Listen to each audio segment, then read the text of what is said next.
Dear brothers, it's about quality, not quantity.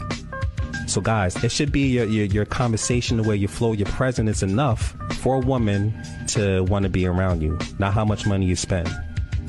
Dear sisters, it's about knowing your value. My sisters out there, don't be afraid to scare a guy off just because you have standards. Dear brothers, dear sisters, it's time to come together. Hey, blah. Welcome to another edition of DBDS Live. I'm your host, Mel Money, and I'm here with my brother, the lifetime coach, my brother Carl. How you feeling today? Doing awesome, man. Awesome. Enjoying this weather at the coast. I'm having a good time. So no complaints. See, you got that weather good down south. See, up here in Connecticut, we got the wind, we got the rain. It's just hitting us in all different directions, brother. So I'm a little jealous on that front. But I could say, man, with how you feeling today, it's pretty contagious to get that positive vibe. Listen, in a few weeks, Dear Brothers, Dear Sisters website will be up and running in a few weeks. And this will be an outlet to gather resources such as inspirational videos, blogs, consultations, a whole bunch of resources to help you to become a better version of yourself. Anything you want to add to that, my brother? I'm excited about it. I mean, it's needed.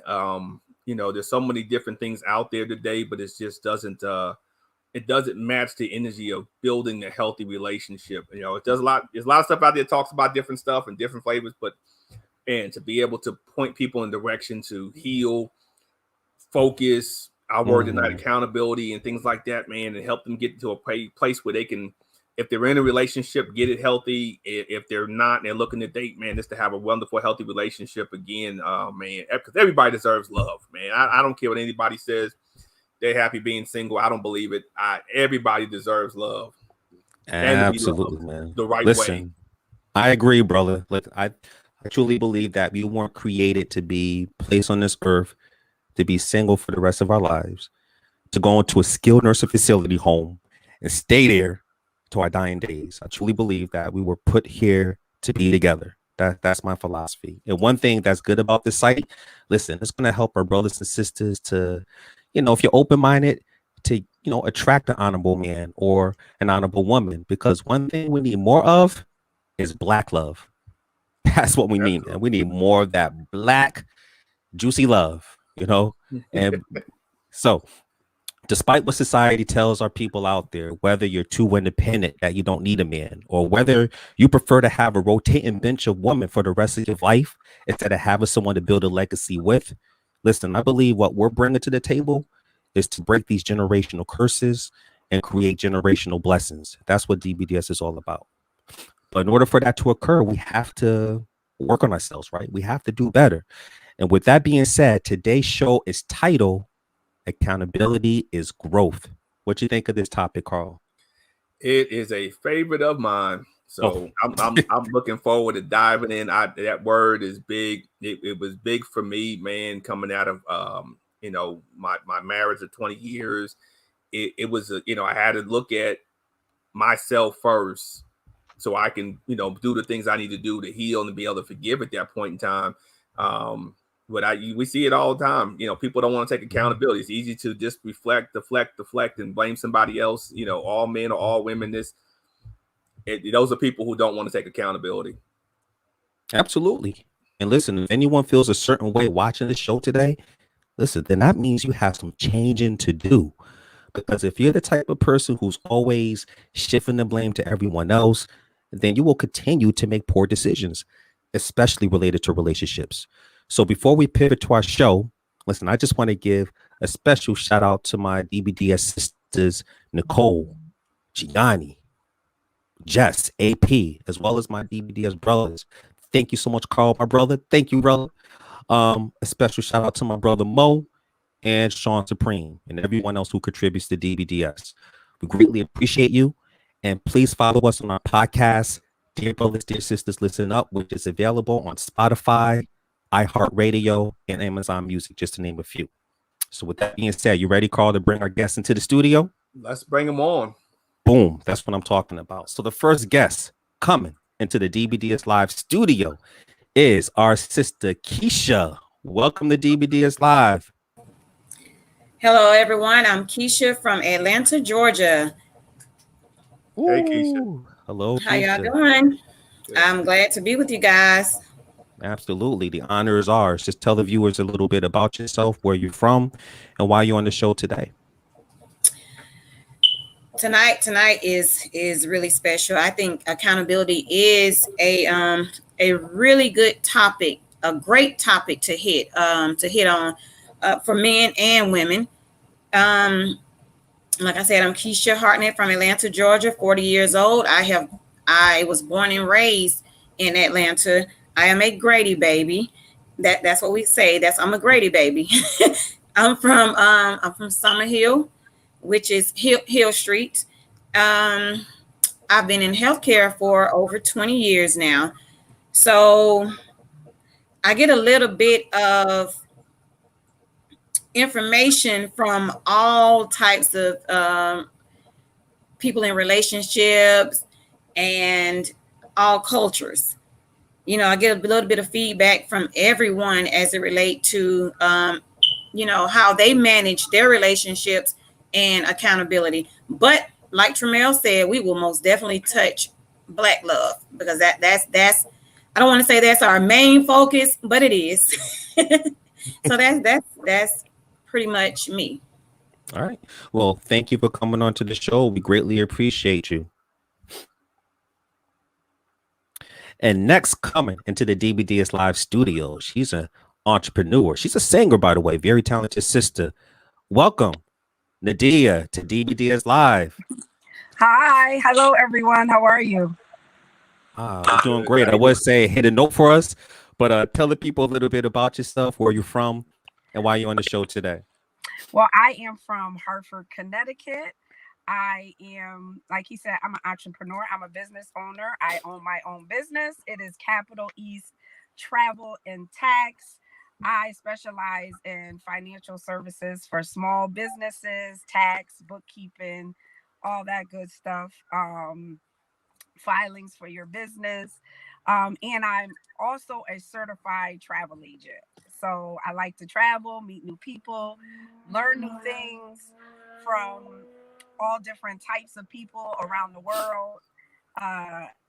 As far as the topic is concerned, I came in on the perfect topic because I feel in our community, meaning the Black community,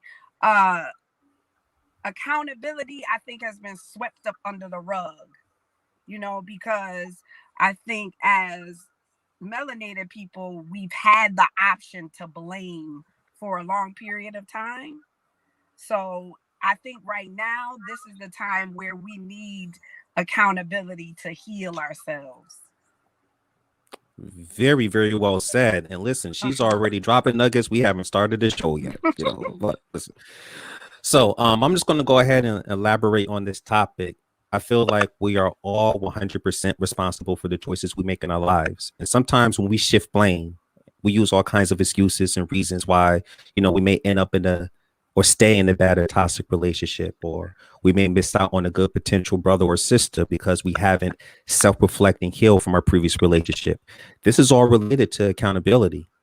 But before we get deep within this topic, we have a DBDS Anonymous section where people post their thoughts and their issues, and they look for us to guide them in the right direction. So I'll have my brother Carl read the letter. Take it away, Carl. DBDS letter. I'm a 28-year-old male and could really use some advice about how difficult the situation with this girl I'm seeing who has depression, who is 27 years old. It's kind of weird situation because we've only actually been together officially for a few weeks, but our romance was an almost a year-long thing because of COVID. Over the past few weeks, she's fallen into a really deep depression, and it feels like I'm taking care of her 24/7. We text each other a lot, and it's just always me taking care of her, giving her text hugs, telling her how much I care about her, reassuring her. It's getting exhausting to the point where I look forward to when she's working because I get a break. The thing is, I don't want to stop doing that stuff. It's who I am. I mean, every word I say. I knew she was needy when I got into this, and I also know how bad this kind of depression can be because I've been there many times in my own life. I was prepared to give a lot, and I still am. But it's like her depression is the relationship now. We mostly talk about her problems, and she really asks how I'm doing or what I've been up to. Just last week, I had a really rough day, and I had to interrupt our conversation about her that night and just be like, I'm having a bad day, and I need to talk about it. She was like, well, why didn't you tell me? And I'm like, you didn't ask. Her response was that I'm supposed to tell her, and I'm just like, you seem like you have too much on your plate. Her response was that she always has time for me, but it doesn't feel that way. I know I need to say something because resentment is a poison and it's just going to build. Conflict delayed is conflict multiplied, as they say. I honestly have a lot of experience with that, though.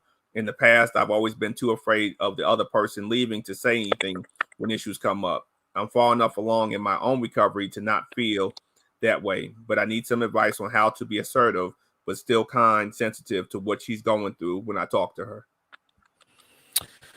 Okay. Well, first off, brother, thank you so much for your letter. That within itself could be the entire show, but thank you. It takes a lot of courage to reach out. But don't worry, we have some experienced people that can help you and give you some advice. So first, I'm coming to my sister Nadiyah. What advice you have for this brother? How can we help him?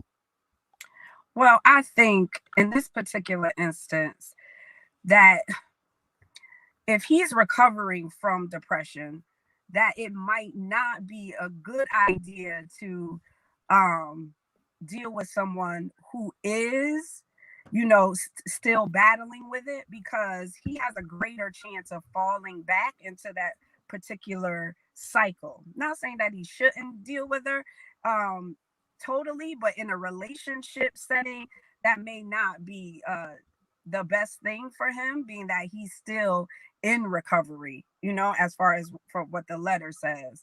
But I think the assertiveness part of what he's looking for from himself is, it has to come from within, because you can't date anyone without getting anything out of the relationship as far as your needs being met or fulfilled. So if he's continuously giving and she's continuously taking, there's no real balance in the relationship. So he's, regardless of how he feels about being the giver, eventually he's going to feel used, because there is no balance in the relationship. And I think at this point in time, he's already feeling used, because he's expressing that in the letter about she's not asking about his day and anything that he's going through. So he's constantly giving in the relationship, but he's going to have to come to a point where he needs his needs met. And that's the fine line in this particular situation.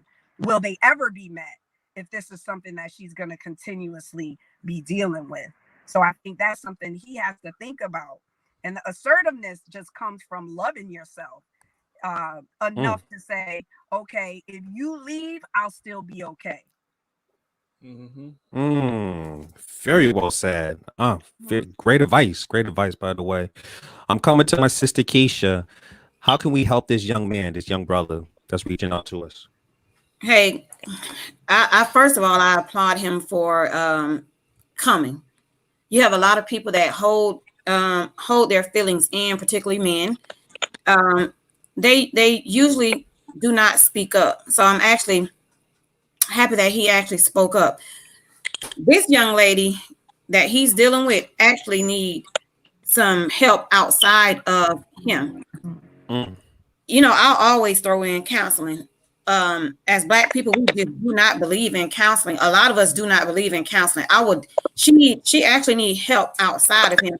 He cannot give her exactly what she is needing. He can be supportive, but he cannot give her exactly what she needs at this point. He said it's been ongoing. They have been dating for a few weeks, even closer, but they've been a year, about a year into this. But what she's needing, he cannot offer. He can, like I said, he can be supportive of her seeking counseling help outside of him. He'll never be able to fix the issues that she is actually having. And because she's having issues, she's going to drag, like you said, he was once that person. She is going to drag him back into that hole where he have nobody to help dig him out of the hole, because he's depending on her he's leaning on her for advice. She have absolutely no advice to give him, because she is not even concerned about what his issues are, because he's so fixated on her issues. And by him being so into what her issues are, he's dragging himself down. He's going to drag himself back down into a hole, and he's not going to be able to dig himself up, because he is trying to dig her up and dig him up. It's like trying to pull someone out of quicksand. We will not do that. I do feel sorry. I feel sorry for him, but there is actually absolutely nothing he can do for her. She needs help outside of him. I wish that he would just pitch it to her. Hey, let's go to counseling. See what she say. Because if she is not willing to take extra help, she's not willing to fix the situation or their relationship. He wants help. He want to be with her, because he would have never come to someone outside of her to ask for help. So he want to fix the relationship, but he cannot fix it by himself. Ooh, very deep. Very well said. I like how you stated that if she doesn't fix herself, she's going to drag him into the hole, and then they both won't come out the hole. You know, if it gets to that point. I'm coming to my brother Carl. How can we help our brother that's reaching out to us? What Nadiyah and Kesha both said, I totally support both of them on everything that they said. Absolutely. She's draining you dry. And the thing with a relationship, you both have got to pour into each other. And right now you have poured everything out of you into her, and you're dry. You've got nothing there. She can't give you nothing back. That's why you had to interrupt her to do it. I go back on the basis. I want you to think back on the basis of how your relationship started. Were you a knight in shining armor for her, and this is why she's hanging on to you, because you're doing everything. You're that supportive shoulder that she wants. Is that all she wants from you? Is that all she's going to get from you? Is just that? So something you need to think about that as you go forward. And that's something, like I said, if she's not willing to go to counseling, she may have just seen you as her counselor, and that's not who you are. You're not her doctor. You're not a therapist for her. You're supposed to be her mate. So she's again, this is a situation. You said it's been going on a year. I know a lot of people who've gone through a lot of different forms of COVID depression. They've talked about. I've had some clients deal with that. So I would definitely sit down with her and say, hey, we want this to go forward. We need to go to couples counseling. I would open the door that way, and then allow her to hopefully move into her own counseling if the counselor points out, hey, you might need to have your own individual counseling, because you're bone dry. I'm just keeping it real. Listening to your letter, you are bone dry. You're giving, pouring, and you can't pour no more. And when there's nothing left to pour, you're now scraping the flesh off you to pour back into whatever you pour to give to her, and that's not going to work. And you're going to resent her. You're going to be frustrated with her, and the relationship's not going to go anywhere. Wow, very well said, Carl. In fact, we have some great comments from our viewers. First one from Ani. This is what she has to say. If you can read that, my brother. Oh, there you go. She said, living in the past brings depression. Living in the future brings anxiety. You can only be in a good place when you are living in the present. Ooh, very well said, my sister. Another comment from Ani. You cannot have a productive relationship when two people are struggling with their own issues, especially depression. Totally agree with that.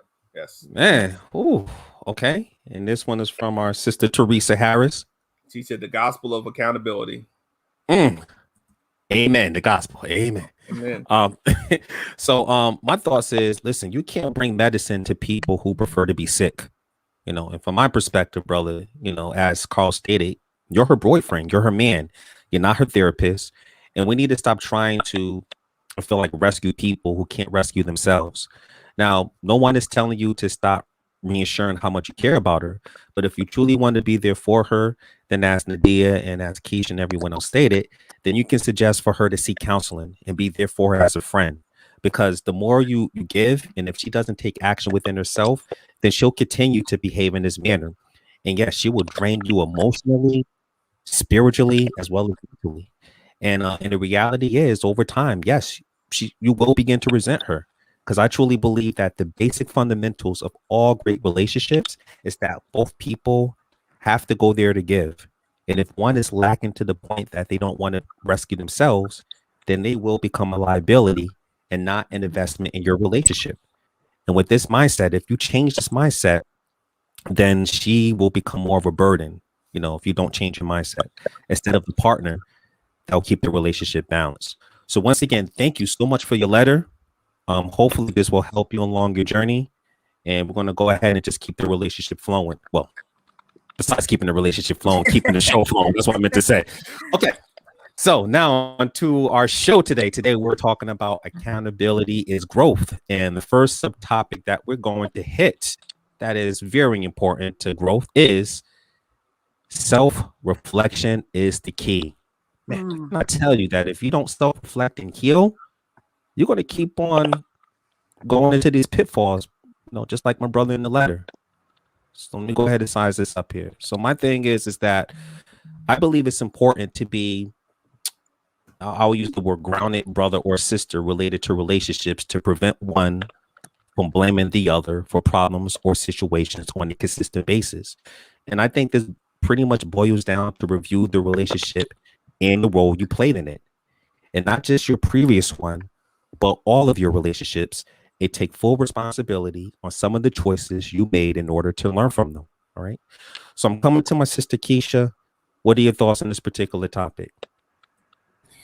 As it relates to like self-reflection, we all know that self-reflection is, meditation, self-awareness, just becoming familiar with yourself. Knowing who you want to be, knowing what you want. Actually, I had a guy earlier on a post. He posted about this is sort of off topic, so I won't go there just yet. But just self-reflection is just like a personal analysis of yourself, basically. So I'll keep it short and sweet. Facts. Okay. That's the most shortest answer I heard, but it's direct and I love it. So we're going to drop a bomb for that one. I didn't even get a chance to sip my drink. I thought you were going to keep going. Okay. So I'm coming to my sister Nadiyah. What are your thoughts on this particular topic?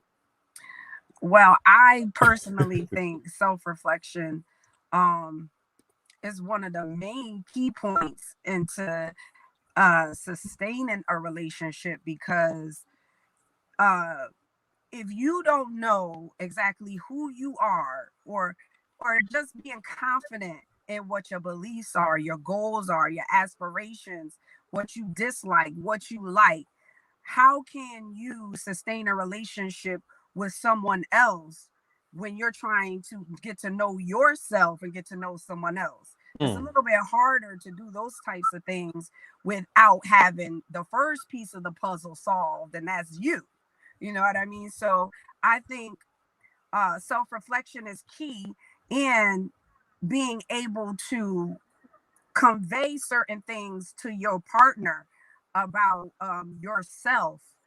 I think is key also, because if you don't know about yourself, then how can you convey those things to your partner? What you like, what you dislike, what means the world to you, your goals, children, finances, because I deal with finances on a regular basis.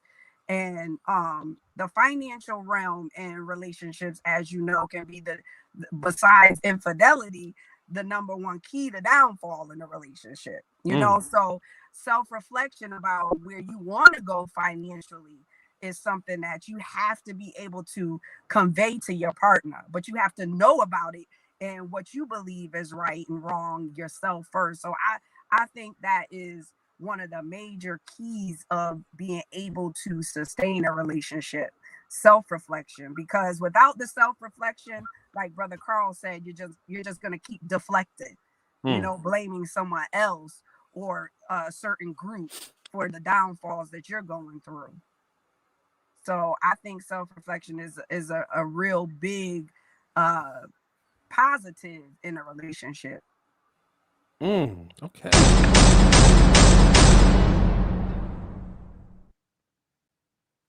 Facts. Very well said. Speaking on that, here's go one of our users. Listen to what she stated. Ani stated. She said, yes, Nadiyah. Okay. Thank you, Ani. Appreciate it. Okay. Next comment from Teresa. She stated. What did she say? She said, yes, inner healing is not an option. It's mandatory. It is. Absolutely. Yes, yes. So I'm coming to my brother Carl. What are your thoughts on this particular topic? Man, I'm telling you, self-reflection is so needed, and so many people refuse to do it because, like I said, you got to look in the mirror. Mm-hmm. So when you're self-reflecting, you're reflecting back your own image, and until you get to a place that you realize what you're seeing and you don't like it, you're not going to change. You know, and so many people will run to whatever they can look at, whether it's a meme. Some people even get therapists or counselors that agree with their behavior just so they don't have to change. Wow. And so, you know, until you get to a place that you're willing to look inside and reflect on the things that you have done wrong. You know, I know a lot of people will say, you know, it'll go both ways. All men are this, all women are that. You're prone to saying that. But you're the common denominator. So until you reflect on yourself, on why you continue to entertain, and we'll get into this later, the same people, you're not going to change. You know, so you gotta make a decision to. I want to say this. You got to make a decision to say enough is enough. You have to make a decision to say, you know what? Things are not going the way they need to go. I need to look at myself. I tell people all the time, I use whiteboards. I have tons of whiteboards, you know, throughout my house. And they're for different things, but they're always something so I can put on there and take notes and better myself as a person, you know. And I said earlier in the beginning of the show, I came out of a 20-year marriage. I mean, I didn't want it to end. It ended. But I looked at it. I played a role in part of it ending. I looked at it and I said, okay, yeah, I did do this. I could have done this better. I could have done this better. It was that, but I had to look at myself. I had to take a look because in order for me to give the best version, this is what self-reflecting does. You want to give your best version to the next person that you're with. Right. Why give them what you gave to the last person? Because you're only going to repeat the same situation because you're doing the same things. And again, it's easy to deflect. It's easy to blame everybody else because nobody wants to take accountability. I don't want to do that. She just, and I tell people I don't want to hear it. When I'm dealing with someone, the first thing I tell somebody is, where's your accountability and why your relationship ended? What was your role? Well, he did this and she did. No, let's start again. What was your role? So if those who are watching and, you know, if every time somebody posts something about a man or a woman and you deflect the other direction, well, men always do this or women always do this, you need to go stand in the mirror for a long time. And turn the light on. Don't stand in the dark so you can see what you need to see.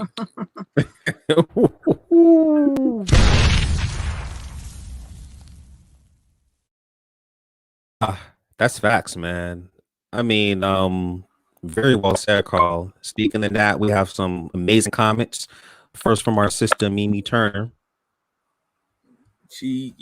Lack of self-reflection results in people continuing on an unhealthy, destructive cycle. Absolutely, Mimi. Yes, absolutely. I totally with you, Mimi. Next one from Ani. Ani's a Bolling. She said, I was she's killing it. I gave the best version of myself to the wrong person. He was broken and self-harming, and I was an enabler, and I didn't help him at all. And absolutely, that will happen. Yeah, that will happen. You know, we don't realize it's like the guy is doing. He's enabling her in the letter. Yeah, reinforcing that bad behavior. Yes, he is. Yeah, no, I think that's true too. And I think a lot of times, you have people that are looking after certain people with ill intentions, meaning some people are looking to take, you know, willingly and unwillingly. They'll see someone that is a giver and they're a taker, and they're just watching and watching and watching, and they don't have the best intentions for you. They're just wanting to get what they can out of the relationship. So I think a lot of times people that are givers and that are empathetic run into those types of people more so often, because it's easy for takers to take advantage of them. So you just have to be mindful. Like Ani said, she gave the best version of her to the wrong person. Now it's just up to the person to decide how long you're going to keep giving the best version of yourself to the wrong person, because initially you can meet someone and they can send their representative, as I say. You know, it's not the real them. It's probably what they think you would like to see and hear and do, but it's not the real person. So you have to really reflect on yourself and to be able to notice who has the right intentions, and to be able to love yourself enough to back out when you find out. That's what I think also. Very well said, my sister.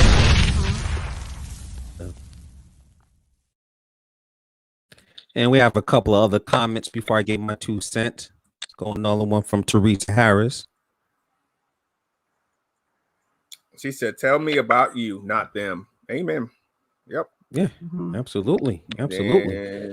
And Ani, we need to get you on the show. I'll get your comment in before I bring my 2 cents. Go ahead. Yeah.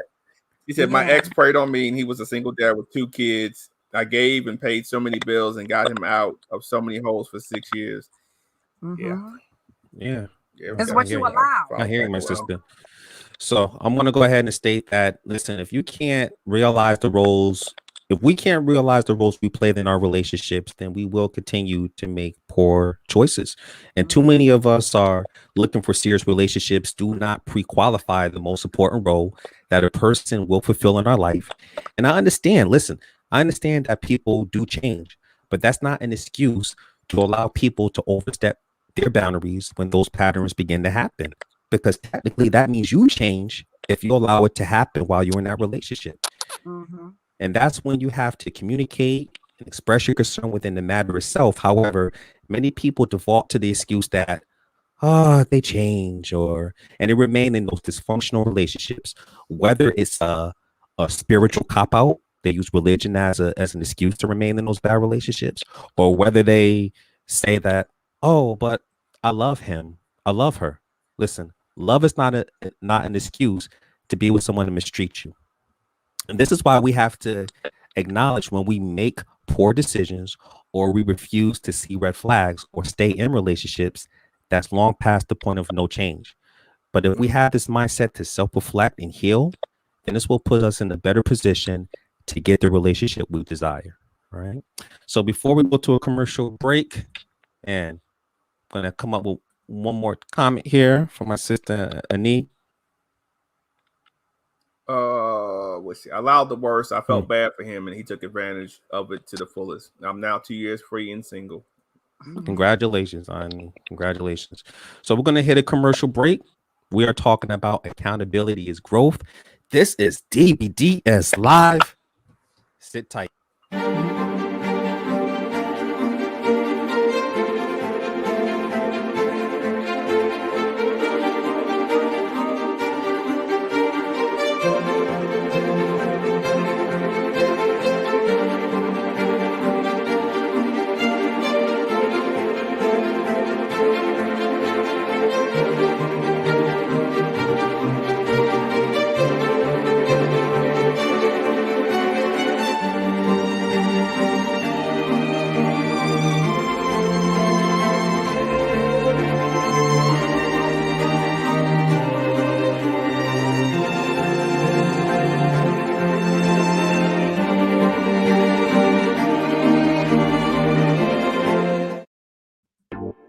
Are you single?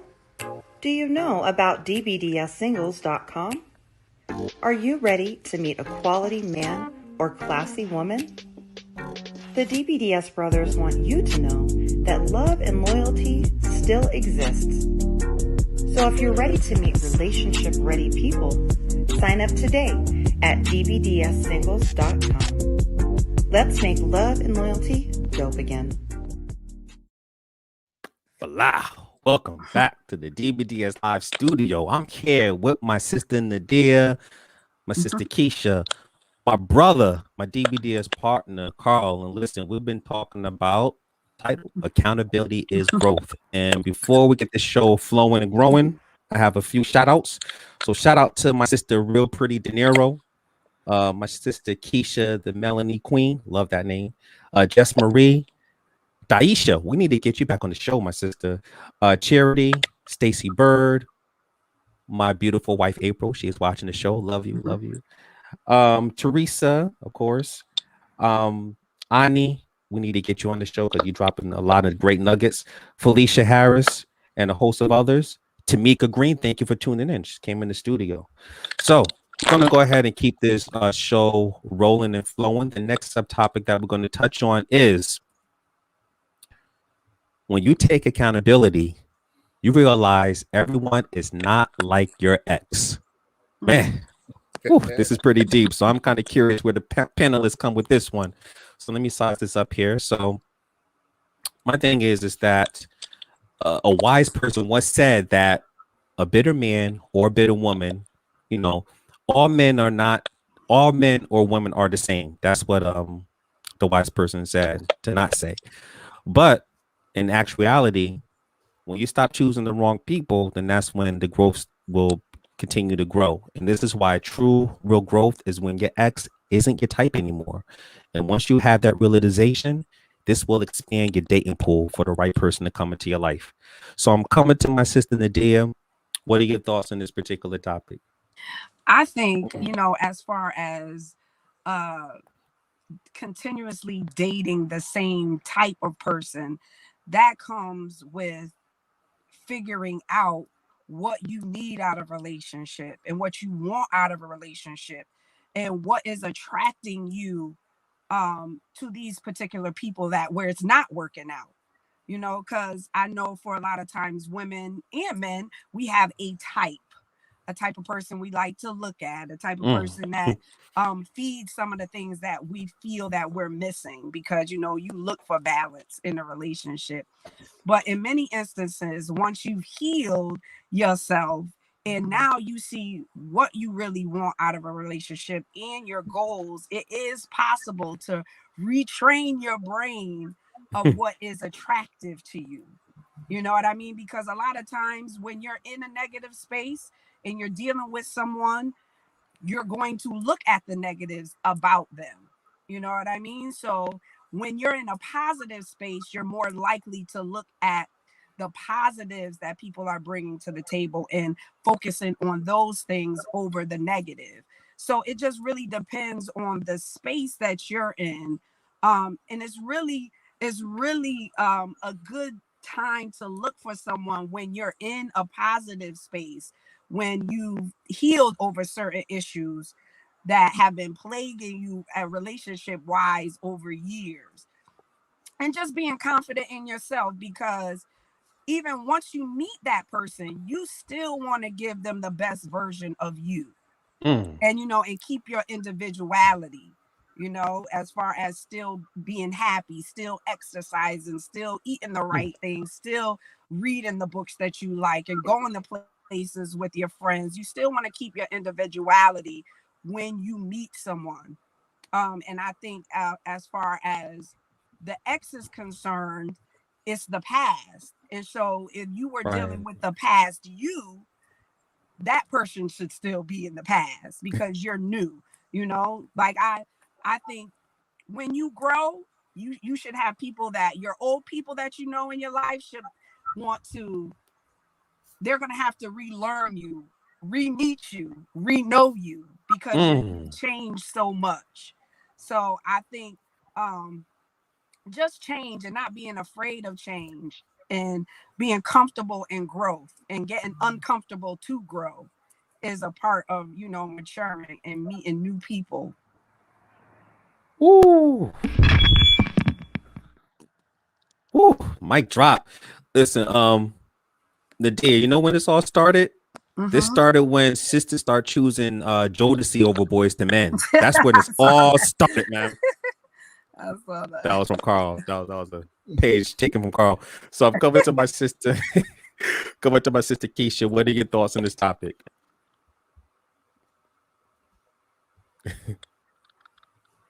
Can't hear you, Kesha. There you go. Hey, Tramel. You actually took the words right out of my mouth earlier. I wrote it on a little pad about the men and women that say all women are alike or all men are alike. I remember saying that in my 20s. I remember saying that to guys, but I do believe I used to say it just, I used to say it jokingly, but for real, like all men are like, I don't even want to deal with you today or whatever. As I grew older, all men are not alike. You haven't dated all men, first of all, but if you keep looking at or keep fishing in the same pond, you will continuously grab the same guy over and over and over.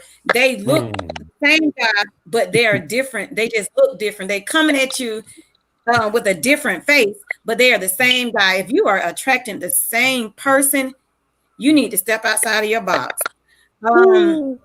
So that was, like I said, that was once me, but I've only been in 2 serious relationships. I've dated, and I've actually given chances to people who I have never thought I would date before, and I did it just because, I've always heard, go here, go there. Once I started working in healthcare when I was 19. So I met a lot of different people, a lot of different backgrounds, nationalities, and everything. So you have some guys, you may think, or you look at them and be like, they are not the right one. But you have no idea who that person is until you sit down and have an actual conversation with that person, and you start gravitating towards that person. Then you feel like, because there's some guys, they have tried, but I have looked at like, no, this is not going to work. They were actually the one for me after going through several people who were just alike, because I was stuck on a certain type.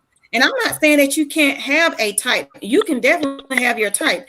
Have a type of person that you would rather deal with over the next. Because for one, if you start going outside of your expectations and saying, well, I'm gonna just deal with this, or I'm gonna deal with that. Do you see yourself growing old with someone who you're really not attracted to? I don't see myself growing old with someone I'm not attracted to, mentally, physically, emotionally, spiritually, but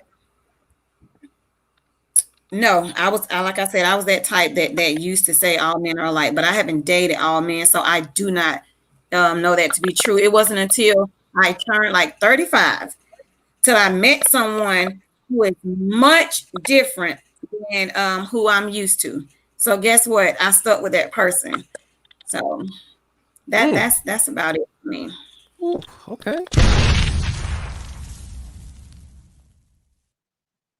Nicely said, Kesha. I mean, some people keep on choosing the same type of person, but they're just in a different body, until they start changing their mindset. So I'm going to come to my brother, Carl. What are your thoughts on this particular topic?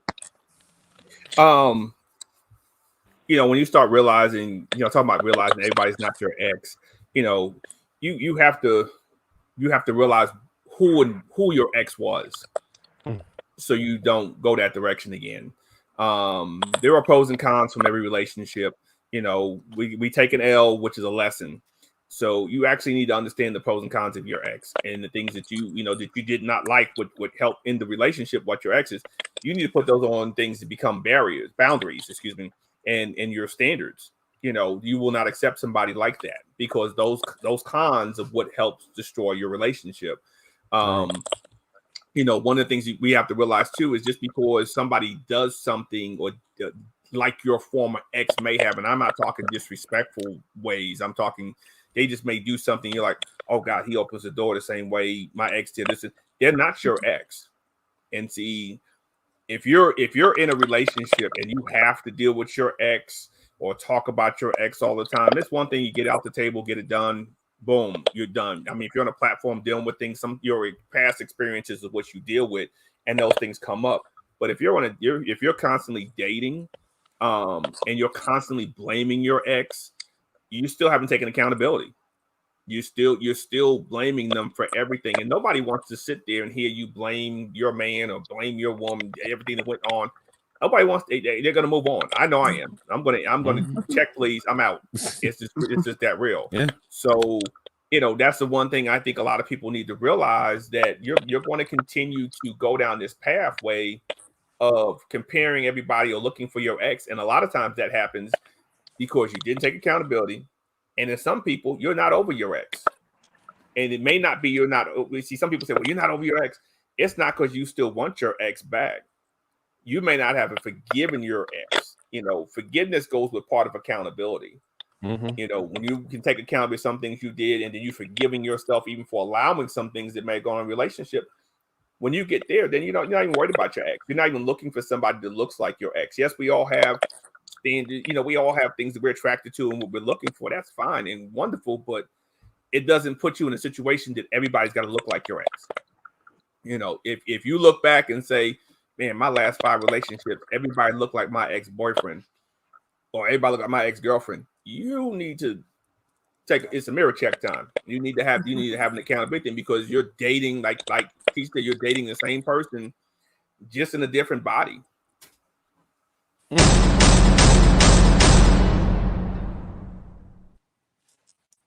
Facts. Yeah. Hey, we got a couple of comments from my sister, Mimi Turner. Yeah. Earthy Kid said, why am I compromising who I am to make you comfortable to be with me? We can either fall in love with me together or we don't. I will not compromise who I am to be with you. You're not supposed to. Those are your non-negotiable goals. Well said, Mimi Turner. And one more from my sister related to this topic. You attract what you are. Lack of self-reflection will have you attract of everything that you don't want, and it all ties together. Absolutely. Absolutely. All relationships are reflective. I usually tell people, listen, if you're see that song, making lemons out of lemonade, right? If all you get is lemonade, then you need to go elsewhere and try different fruit, whether it's a cherry, an apple. You got to try different fruits, right? So my thing is that, from my point of view, when you acknowledge that your ex values were not parallel to your own, then that's when you begin to, I feel like you'll begin to open up to a potential brother or sister without comparing them to your ex, because you now realize that everyone is not like your ex. But that's only possible if you, as Carl stated, put up that mirror check. If you self-reflect and you heal, and that's when you start to possess high emotional intelligence as to what you will tolerate and what you will not tolerate, and what you will, as long as those values are in the same wavelength as yours.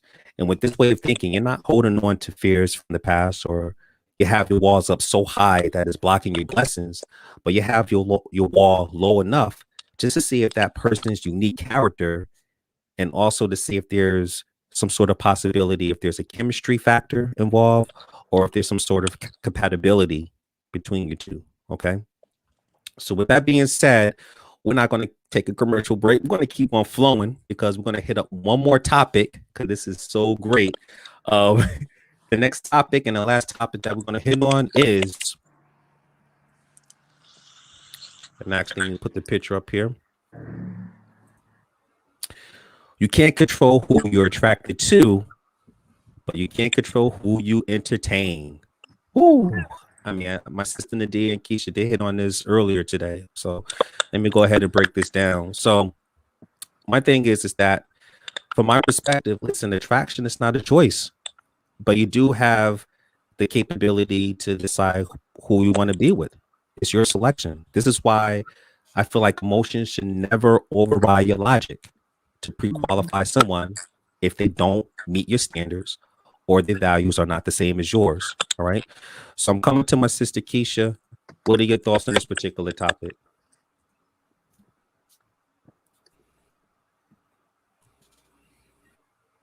Oh, hold on. Tramel, this topic right here is a touchy topic. Preach, sister. Can't control. Yeah, you can't control who you're attracted to, but you can control who you entertain. We did touch this earlier. I mean, a couple of days ago. You remember we were talking about we hit on men and women. I did talk about the men. A lot of men say they want a wholesome. No, a lot of men are looking for a wholesome woman, but you are looking for a wholesome woman in a whore. You know, you are they're expecting this. You'll see a woman walking down the street. What you're paying attention to is her body. So you choose that woman thinking that she's going to, you know, come home, cook you a great meal, fold your clothes. You know, you're going to be waking up to this elaborate lifestyle that you're thinking about, but you chose this woman because of her body. You know, you wasn't looking at her inside. You wasn't paying attention to her inside, because we're looking for wholesome, but you're looking for wholesome in a particular woman. We also touched on women. You have a lot of women who you want that good guy, but you're looking for that good guy in the, and not women, I don't want to say women per se. You were looking for that good guy in a bad guy. We also touched, you know, red flags. A lot of the things that we deal with, we saw red flags long before we continued the relationship. But instead of letting the relationship go, you continue for whatever reason. So this subject right here, or this topic, it could last really all night, because it could last all night, because where I would go with it is I see a lot of posts about child support, you know, and this have a lot to do with who you choose as well. You knew this woman was crazy before you laid down with her, but you laid down anyway. You laid down anyway. You knew she was crazy. You knew she had the ability to want to put you on child support. I had that attitude where, as soon as you do this, I'm gonna put you on child support. I ain't gonna let you see the kid. You saw that a long time ago. You didn't just see that today. You saw it a long time ago. And the woman that chose the man that's not gonna take care of her kids, you saw that man not taking care of all the rest of his kids. You knew that he had the possibility, or he ran the streets. What made you think that man was going to sit up and sit in the house with you and that kid, or take care of that kid, when all he wanted to do was run the streets anyway?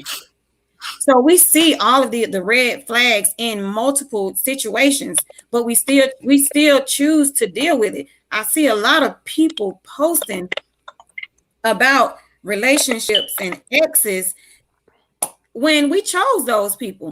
We, like you said, we cannot control who we attract, but we can control who we entertain. When you see red flags, stop it, block it.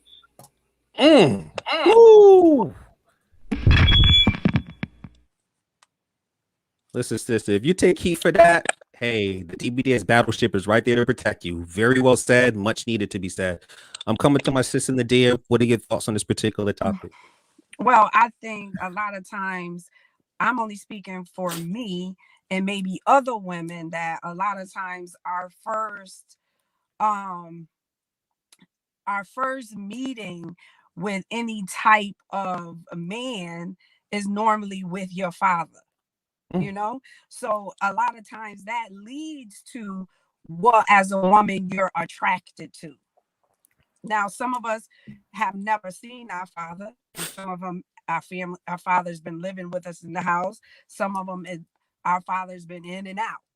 So I think a lot of times what we are attracted to is what we've seen initially growing up, you know? So a lot of times, a lot of women look for security and protection. So they'll go to the bad boy with that false sense of protection. Oh, he's running the streets. He's the man in the hood. He can protect me. He can provide for me. But in a sense, that's just the false sense of protection and somebody providing for you in those particular things, because it's not consistent. And for somebody to sustain a relationship, you have to be consistent and committed. So if you're looking for a long-term relationship, you need to be looking for somebody that is committed and consistent with their own self first before they can offer any of those types of things to you, whether it be a man or a woman. And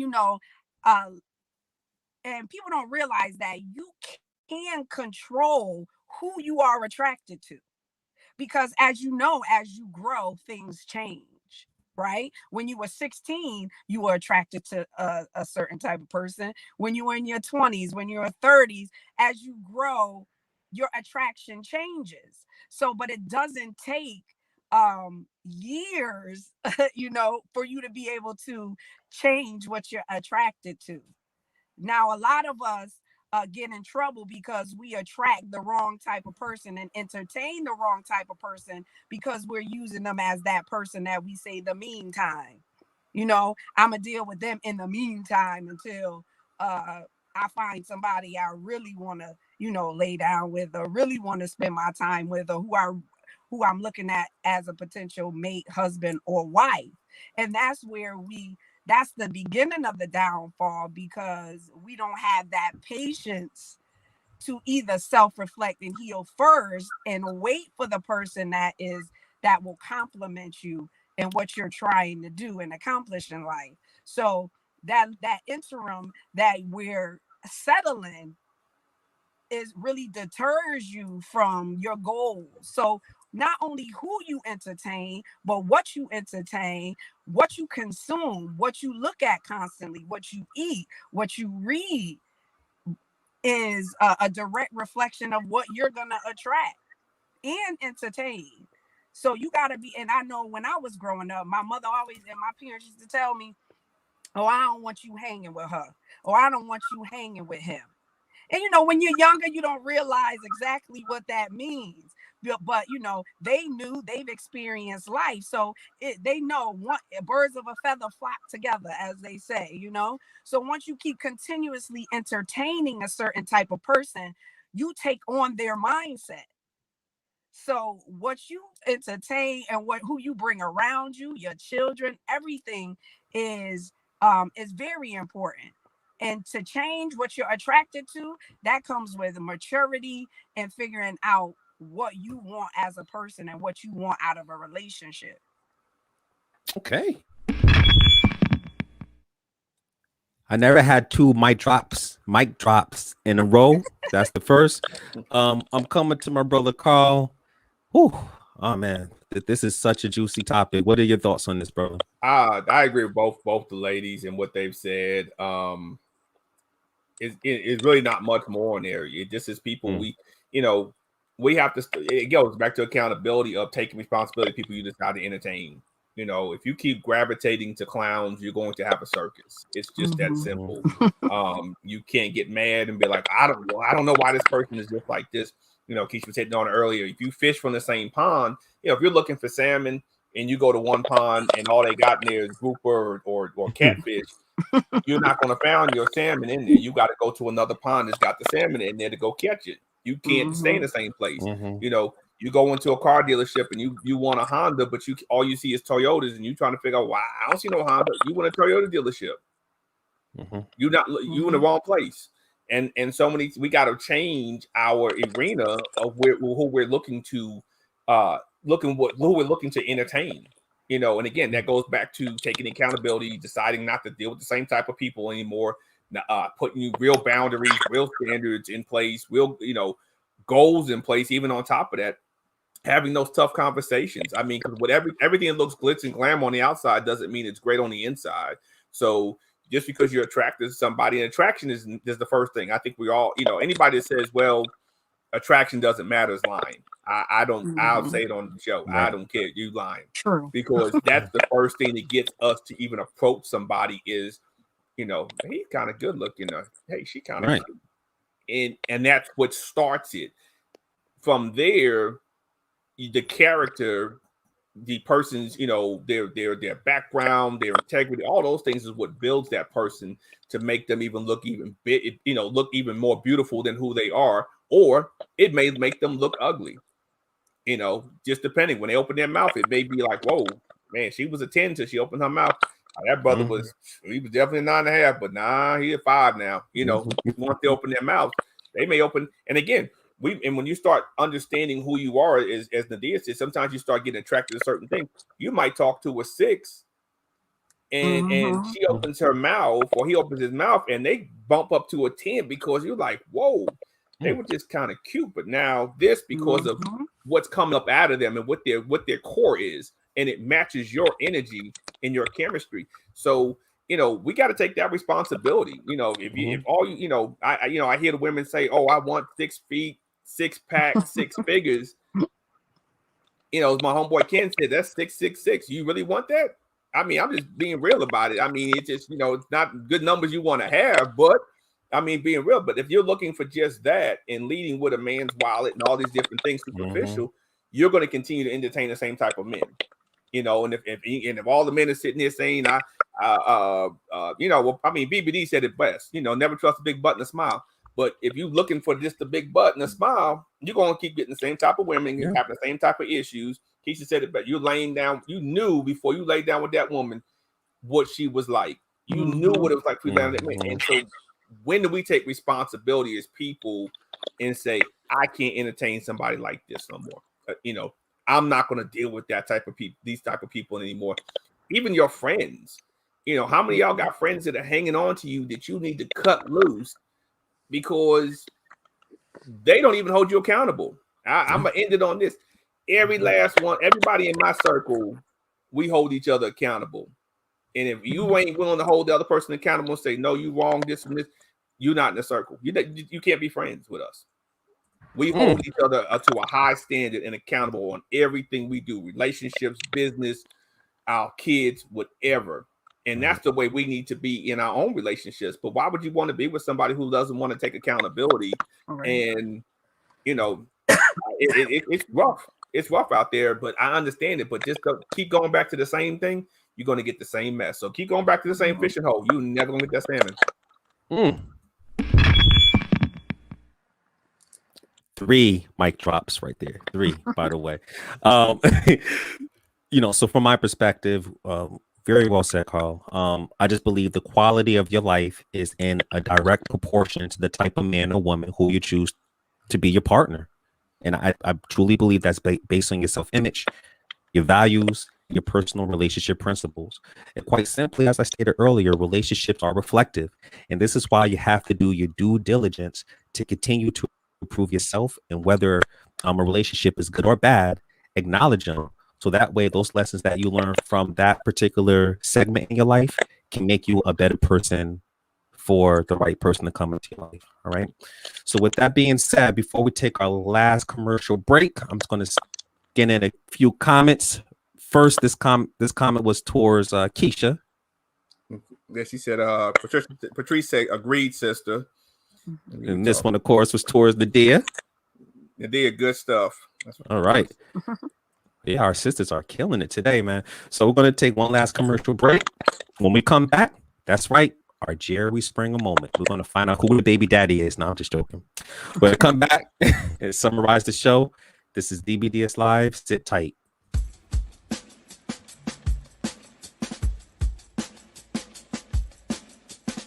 So many people are calling for police reform. And so because they're calling for police reform, they may not understand that there are many organizations who are already responding.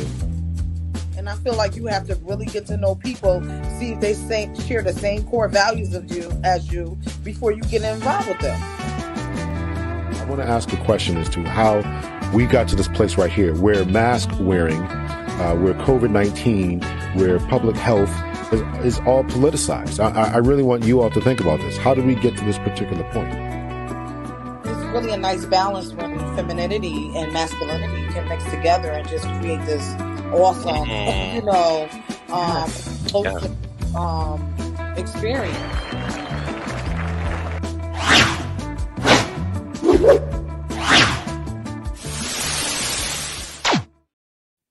All right. Welcome back to DBDS Live. I'm here with my sister Nadiyah, my sister Kesha, and my brother Carl. And listen, we've been talking about accountability, how important it is in your relationship and how it can make you grow as a person. And you can replay this episode on our YouTube channel, DBDS Live, as well as our podcast. Make sure you follow us on Podbean, as well as iHeartRadio, Spotify, and Amazon Music. All right. And just type in "Dear Brothers, Dear Sisters, Listen Up." And with that being said, right now we're about to hit up our Jerry Springer moment. So first, I'm coming to my sister Nadiyah. What are your final thoughts for today's show? Oh, I thought it was an awesome show because a lot of times we don't like to talk about accountability and exes and, certain topics, because then we really have to look at ourselves. Are we the issue? What is it that I need to do to be able to sustain a healthy relationship? And a lot of times we don't want to self-reflect, because then that means that there's a huge chance that we might have to change. And a lot of people are comfortable in comfortable in the way they're living and what they're doing, and they just keep themselves stagnant. But the life is about growth and renewing and regeneration.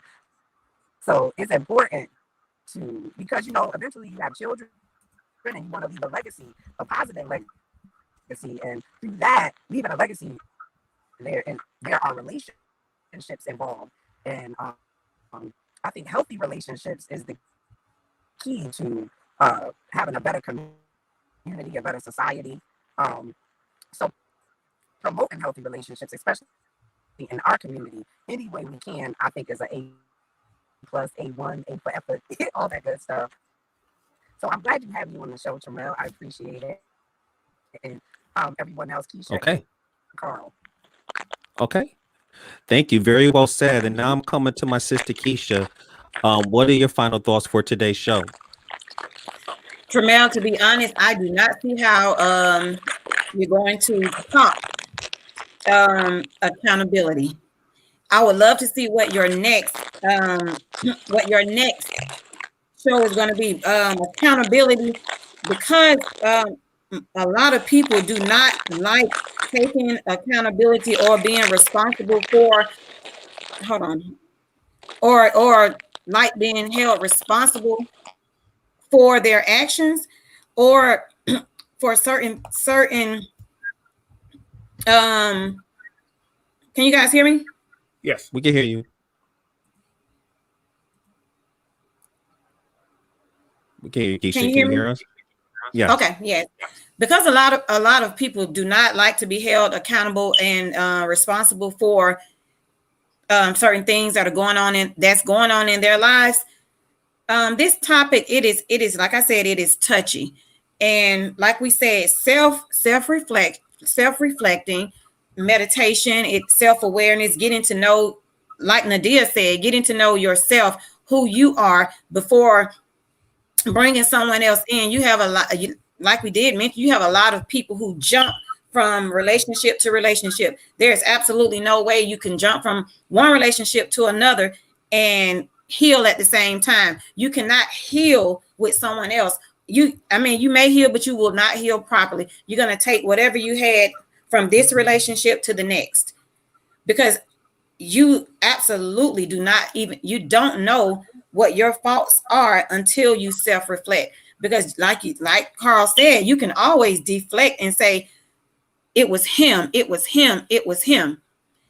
and not be accountable for what you did. It's easier to blame someone else. It is just much easier to place fault or blame on someone else, when the entire time, if you're the one who's been through 10 different relationships in 2 years, baby, it's you. It's you. Thank you. So I think we have to work on that. Words of wisdom, absolutely. And this was such an amazing show where we had to hit those points. I'm coming to my brother Carl. What are your final thoughts for today's show? Awesome show as usual. Like I said, most people don't want to self-reflect or take accountability because they have to change the narrative of the story they've been telling to a lot of people. And so, they can't be a victim anymore. If they really look at themselves sometimes, and again, there are victim situations, and I totally get that out there with abuse and stuff. But there's sometimes in a situation where someone's really, they really were the problem, but it was easy to deflect. And because they jump right into another relationship and damage that relationship, they blame the other person. But again, it's you, because you never took time to heal. You never took time to take accountability. You never took time to do the work. I always tell people, date yourself. Date yourself. I do it. I take myself on a date every week. I love it. I date myself. It's so cool, and it ain't a bunch of stuff that you have to do. You just get to know yourself. But, and that allow you to, as you get to know more yourself, you get to self-reflect and you get to say, you know what? I need to work on this. Read self-improvement books, get out the TV, get off them reality TV shows because it's not reality, it's foolishness. I'm sorry, some people might hate me for it. I don't care. But those are not real world stuff. You got to take time. If you want to be in a relationship, you got to take time to look at things just like we do with our jobs, whatever career or your business. You take the accountability, you self-reflect on that job because you want to be the best employee or owner or whatever on there. Why would you, for the most important part of your life, which is your mate and somebody you're building with, why would you not take time to read self-help books and take courses and study on how to be in a relationship and how to understand your mate? I don't get it. That's just, to me, you're just throwing gasoline on top of a fire by not wanting to self-reflect, self-improvement, or take any type of accountability. Very well said. And I'm glad you mentioned the self-help book. My brothers and sisters, this is such an amazing book. Psycho-Cybernetics. This is like the Bible to self-help and personal development. So I advise you guys to pick it up by Dr. Maxwell Maltz. Lots of gems in there, but this book, if you don't put the knowledge to what you're experiencing, then you will not grow. I recommend to get that book. And by the way, every week, part of my library, I'm going to show great books as part of my collection that can help our brothers and sisters out there, because we do need to read more in order to get the knowledge and apply it to our lives. Before I hit everyone with my final thoughts, I just want to thank this amazing panel, Kesha, Nadiyah. I never seen so many of my sisters were dropping those mic drops today. That was really amazing. So with that being said, I'm just going to tell you my final thoughts for today's show. And my final thoughts is, when you hold yourself accountable, it simply means that you're acknowledging the effect your behaviors have on your relationship and owning how you contribute to the negative cycle. Listen, whether it's 2%, 5%, or 50%, there is a role you play in all of your relationships, whether it's related to your selection or ignoring red flags, or your desperate attempt to be with someone, or you choose to remain with someone because of so-called love or your religion, even if they're mistreating you. Just remember that you're 100% responsible for the decisions you make in your life. Once you take accountability, you will begin to grow in order to get the relationship you desire. So once again, I want to thank this amazing panel, and much love to the DBDS family.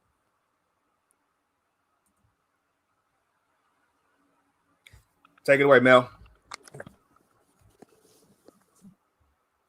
All right.